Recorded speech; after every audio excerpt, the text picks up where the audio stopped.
John Carpenter's 1980 film The Fog centres on a town's murky relationship with the past. It's about the actions that contributed to how the town was built and the lasting legacy of the events surrounding it. In brief, a story is told by the campfire before unfolding in front of us about Antonio Bay's founding fathers. The town's priest unveils a hidden history that puts their heroism into perspective. An ancestor of the priest in the story once wrote of his complicity in a diary of when the founding fathers murdered a leprosy-bound and therefore undesirable potential settler and commune establisher, before sweeping the evidence under the rug and using his gold to fund the town. Fishermen go missing and mysterious phenomena starts to occur, specifically to the main characters, as spiritual warning signs to the approaching cloud, a cloud home to the corporeal spectres of the murdered territorial competitors. Two of the lead characters search for the men with support from a handful of people. Bodies turn up. More are created. One character from her station maps the route of the mysterious fog and guides those who will listen and who are able to a relative safety and to the crux of what needs addressing, before some kind of resolution is reached.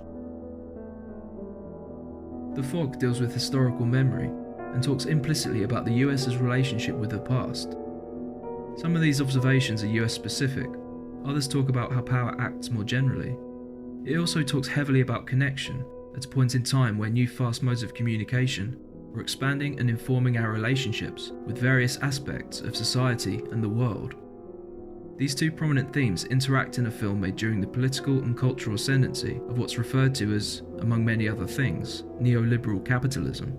This happens as the narrative plays out the reasons for the characters to stay switched on and connected in an unstable and uncompromising environment. Here, I'll be referring to how the doctrine prizes individualism and individual responsibility over social responsibility and mutual aid, especially when its proponents talk, issue directives and information to the general public, it being a different story when these handful of elite groups talk to and for each other.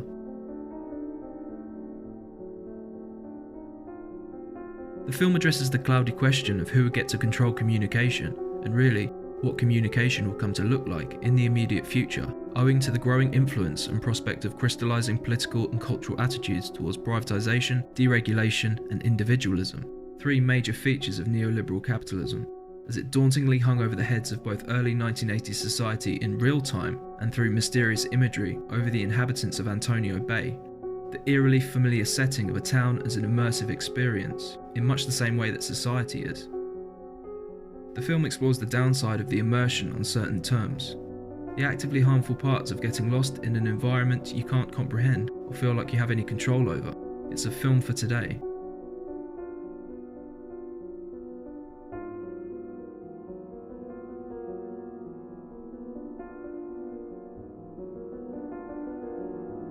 This sense of dislocation or psychosocial alienation is built into the cinematography. For example, characters drink driving home from work, characters wandering alone, warm jazz playing to empty scenes, boats floating aimlessly on the sea, or characters in difficult to reach places, difficult to reach both in terms of setting and reason. Back in the real world, this ideological current, radically reorganising the rights and responsibilities of the public and private spheres, necessarily meant that stability was going to suffer for individuals in an environment where other entities, under the guise of legal persons, would possess even more rights and protections beyond anything that individual human beings could possibly possess. Privatisation, one of the central tenets of neoliberalism, showcases and grows this disparity of power by moving decision-making ability away from the public sphere towards private control. A redistribution from democratic accountability, carrying obvious implications regarding who, in this scenario, would command the greatest authority over dominant information, work, healthcare, etc. Through metaphor, we're encouraged to look for the mechanisms at play in society that cloud our judgment, distort reality, omit heavily, and generally have the effect of making it harder for us to formulate thoughts and lines of reasoning. In short, alienating us from the bigger picture, while pushing to create a sleepy, atomized no society in subservience to those with the power to push opinion and control the framing of ideas.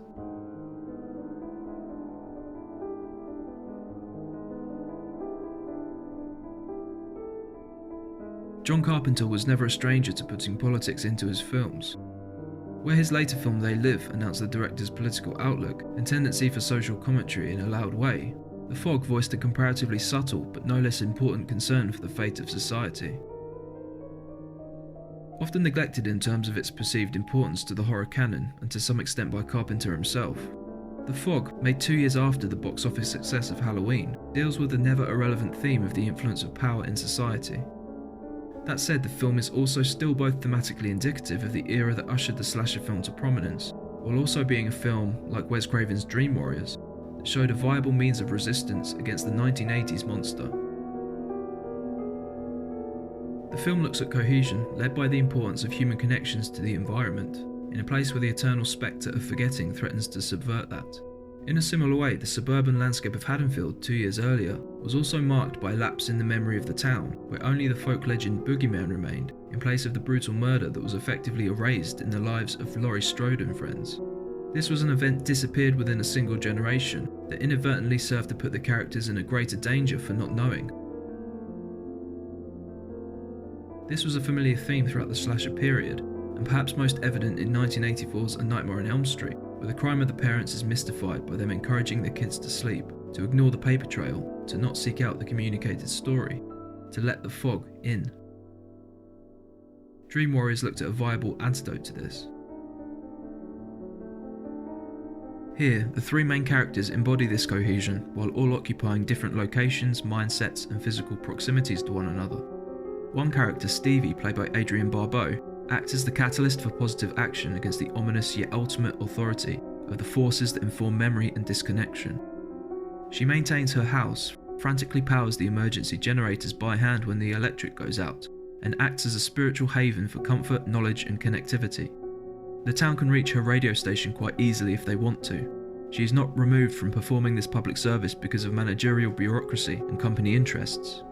In fact, she seems to possess the same ideals regarding self-management, collaboration, and creative control that characterizes John Carpenter's preferred way of working and general worldview. Stevie's urgency champions Carpenter's help thy neighbour rebuke to no society politics and insular thinking.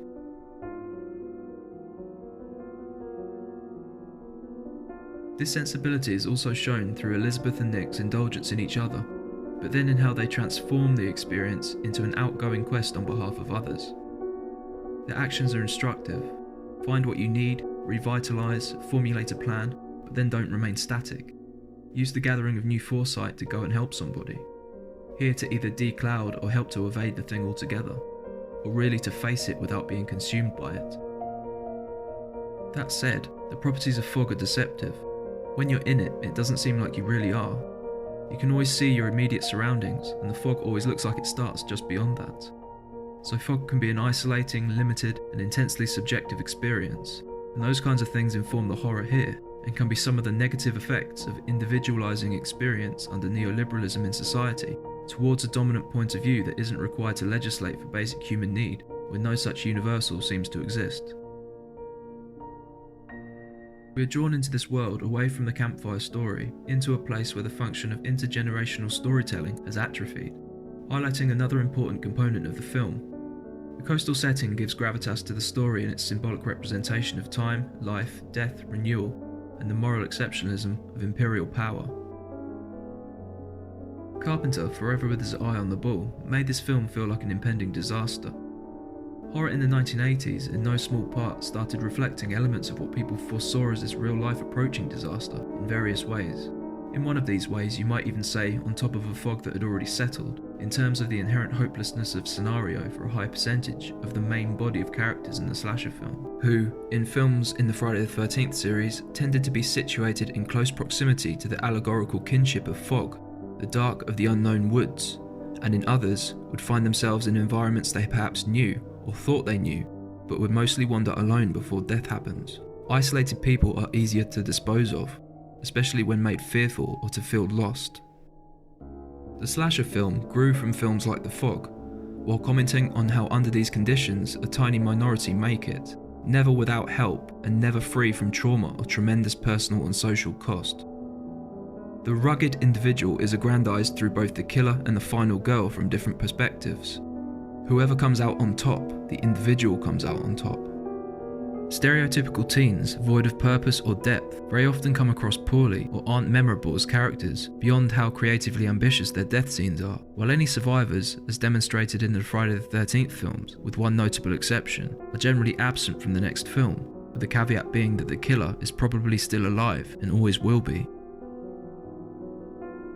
This deliberately underwritten attribute generally belonged to franchise teens, serving as fodder before the eventual emergence, one way or the other, of the at least proclaimed, battling, or rugged final individual, which in itself was partly misapprehension and partly smokescreen that masked, on many occasions, the solidarity that both generally wins out in individual franchise slasher films, and collaboration that informs or manufactures the can't-be-killed attribute of the super entity in the first place. Either way, the underwritten young serve as a valuable source of how we can interpret where a film is coming from, and what intentions go into writing, directing, managing, and marketing it.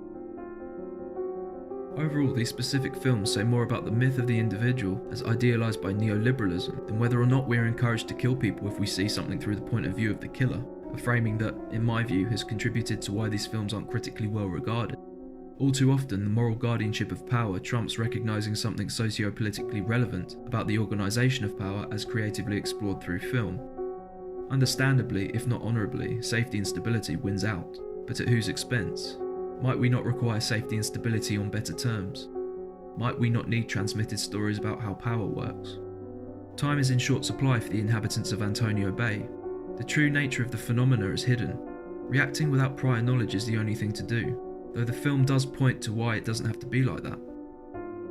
Fuel spills before a car behind a grate. We're shown a picture of hampered mobility and energy going to waste. Sounds over the airwaves provide a hearty remedy for those least able to affect their engagement or reconfigure their course, to develop their connection or to hone a developed understanding of what's going on. In an age of deregulated capital, of hyperproductivity and flexibility, it's reasonably argued that the individual's time and energies are increasingly harnessed for ends incompatible or out of line with their base needs, and what leading classical liberals viewed as the harmful consequence of subordination to an authority and its predictable consequences on the life and spirit of the individual.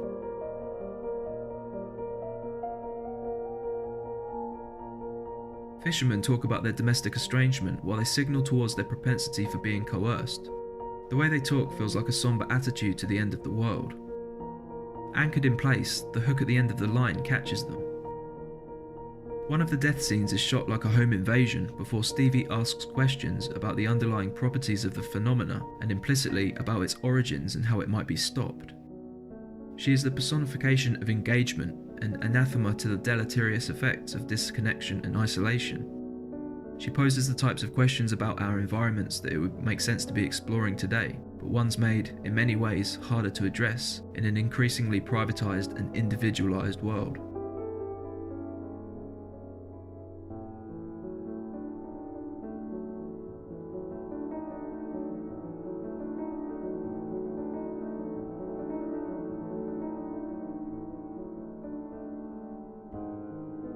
Elizabeth comes from a privileged background, but drifts around waywardly. Present can be seen as marked by uncertainty over a radically changing work culture and the worth of her training in a rapidly escalating, technologically sophisticated world, along with questions about if it would make sense to get married to any one thing in a place like this. She also embodies a melancholy that suggests that she is wise to the central driving profit-guided managerialism of the new world and is hesitant to be a part of it, wary that their way of operating might one day become her way of operating, as showcased by films during the period about fears of becoming one with the machine, or of developing motivations identical to the iconic 80s larger-than-life monster.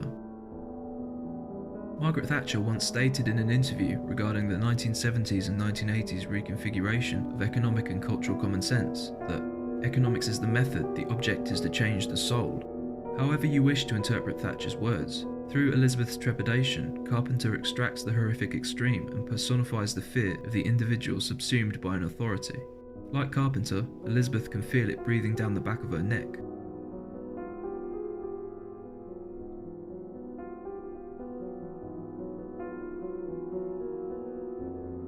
By drinking on the road, it's implied that Nick doesn't hold himself or others in much of a high regard when he's alone. Elizabeth brings out his intention to re-establish connections, to take care of himself, to empathise with her, and to dedicate most of their limited time to something bigger than just themselves. She is written largely in what she does for other people in seemingly insignificant moments, and so helps the film remain consistent in its altruistic onus. Stevie is warmly regarded by the mystical cinematography. She is Carpenter's nod to the faith in the medium, for its potential to communicate important messages of positive welfare, to take a look at society for what it is, and to literally bring people together. Carpenter's career attests to the truth of this. He has talked many times on the importance of the filmmaking experience as both something the director must try to retain creative control over, and as a collaboration of a broad range of people with varying talents who come together to provide a richness that would have been either lacking or impossible to film without it. Stevie also embodies Carpenter's ideal for self-determination over his own creative freedom, to be able to achieve the vision without compromise. She is also the acknowledgement of the loneliness that can accompany putting the individual at the centre, but then the push of the necessity to collaborate that can mitigate much of that.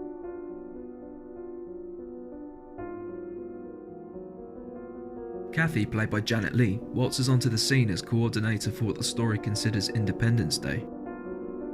The Shining, also from 1980, goes a similar way with the July 4th ball, with the Overlook Hotel and Antonio Bay both built on bloodshed, and with both structures representing the US and parts of its history.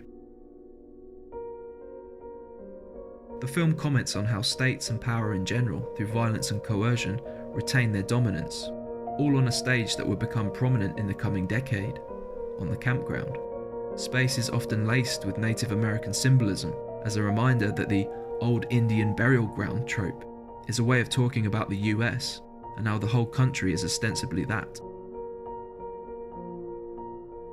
Kathy leads the dedication to the murderers with support from a considerable proportion of the town. It's up to us to keep their kind of spirit alive. A recurring sense of bloody history comes to the fore. The presence of Lee and daughter 20 years after Hitchcock's Psycho echoes the every so often in intervals thematic through line, while her narrative cue towards the dispensability of a film's main characters only adds to the inherent instability hanging over the town.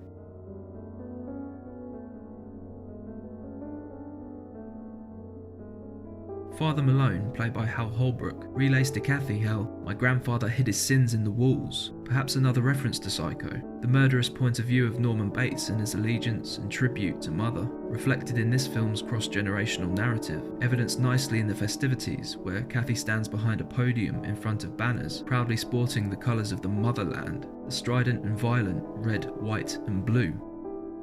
Do we remember how Marion Crane's shower scene, a short while after her paranoia-infused road journey, became symbolic of her washing away her sins, and her decision to return the stolen money after hearing Norman Bates' story about responsibility? In pointed contrast to Lee's character in Psycho, Kathy represents the unquestioning population of Antonio Bay, and, in the real world perhaps those most likely to blame a neighbour, a manufactured menace, or undesirable, the kind conquerors propagate when a threat is either perceived or really posed to their authority by public sentiment and a potential organised backlash. And so we're reminded to take an honest look at ourselves, where we've been or who we've been, or indeed who we, along with artificial persons, still might be negatively affecting the rights of. Neoliberals view the market as holy, something that distributes fairly based on each getting what they deserve, with inequality natural and necessary. As far as individual responsibility goes, elite neoliberals, being in favourable economic positions, tend to distribute the "let's everyone look at ourselves honestly" line, inferring the public should look at themselves and consume better, but then absolutely not join with others to direct their attention towards the internal workings and exterior welfare granted to other legal and crucially non-human persons when they ignore their responsibility, because that's oppressive to the individual liberty of the corporation. Ignore that most of our wealth and advantage is inherited or usurped from the labour of others. Ignore the collectivist makeup and coordination of these persons. Concentrate on you.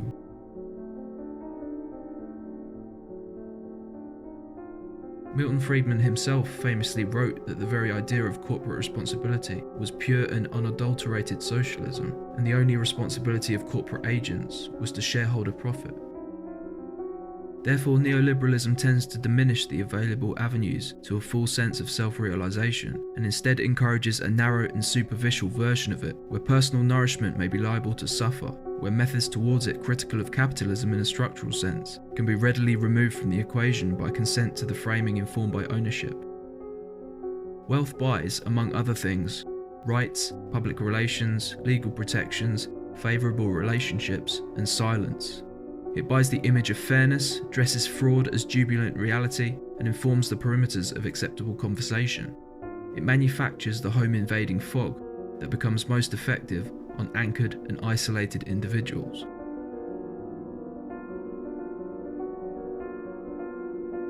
This opens up questions like, what happens to memory when individualized under neoliberal conditions, or when exposed to dominant information systems, highly protectionist towards national sovereignty and the market? And if social solidarity is actively discouraged, how do people challenge exploitative models of governance if they're acting alone against massive concentrations of wealth and power? How far do deregulated information systems mean more information, as opposed to just more coverage of the same narrow and omission-heavy view? Is the fog the possibility of everything that it could contain in its apparent amorphous, shapeless subjectivity, but then the very dominant attributes of what it actually does? Elizabeth and Nick look for the lost men, expressing healthy caution about the currents and what certain weather can do. Their environment continues to rock them before Sandy, played by Nancy Kyes, talks about a moment that, like those that also happen to Nick, Stevie and Elizabeth, startles her to attention. I heard the church bells at midnight as I started to drift off to sleep, and suddenly my car alarm went off for absolutely no reason. Ominous warning signs as clues from the environment, on the peripheries of consciousness. Sandy's moment might also attest to how we often talk about existential dread and re-evaluation unsettling us at night, one that perhaps acts as the catalyst for connection to a social understanding of the factors in society and history that instill and develop these disturbances. In doing this, the film meditates on individual psyche, but also makes room for the really existing features of how power organises a society to function. It recognises the flagrant dishonesty of how some individuals are made to shoulder the blame for events far beyond their control, while other persons can hide their non-responsibility behind far-reaching displays of spectacle if required. The film sees the victim-blaming tendencies of power and shines a light on them. Dreams, as made relevant by the Edgar Allan Poe quote at the beginning of the film, are widely considered symbolic of our repressed feelings, of questions that we don't quite know how to ask and therefore address. As Erich Fromm once noted, both dreams and myths are important communications from ourselves to ourselves. The film in its dreamlike quality, in my view, aims to be the important communication that it romanticizes through Stevie, but in translating the individual subconscious to something more universal, as a lesson in social solidarity. Jagged lacerations to the face, as well as wounds to the eyes and throat, mark an attack on some of the major modes and means of interpersonal communication when a man's body is recovered not long after he was last seen. This attests to how quickly and how little it takes for disorientation to set us on the wrong track if we aren't switched on. Maybe more so in a rapidly accelerating environment in several respects. One of which being in how the isolated individual suffers if they can't mentally organise the flood of information they're receiving in any coherent way, or if they receive nothing but information subservient to power and the status quo, with both as significant and clear barriers to pursuing change through unity. The smoky cinematic hue continues operatically as Stevie's open line of communication and persistence ensures that those tuned in have enough to work with when the storm hits on the beat of the final third. Both sides of the town are exposed. One side wonder what's going on with the ominous weather. Others are in a race against time to prevent the monumental disaster and further spread of the zombie mist. Father Malone opts to martyr himself in an attempt to end the cycle of bloodshed, but like the individualised and disproportionately weighted locus of blame, we get a sense from the ending that one martyred individual somewhere in time won't be enough. This mirrors the way history often deals with revolutionary figures and what they stand for. Through smear campaigns, omission-heavy over-reporting on market-friendly aspects of their causes, and minimising or demonising the role of solidarity. The role of the ordinary people, the social organisers working constantly to allow the prominent figure to be where they are.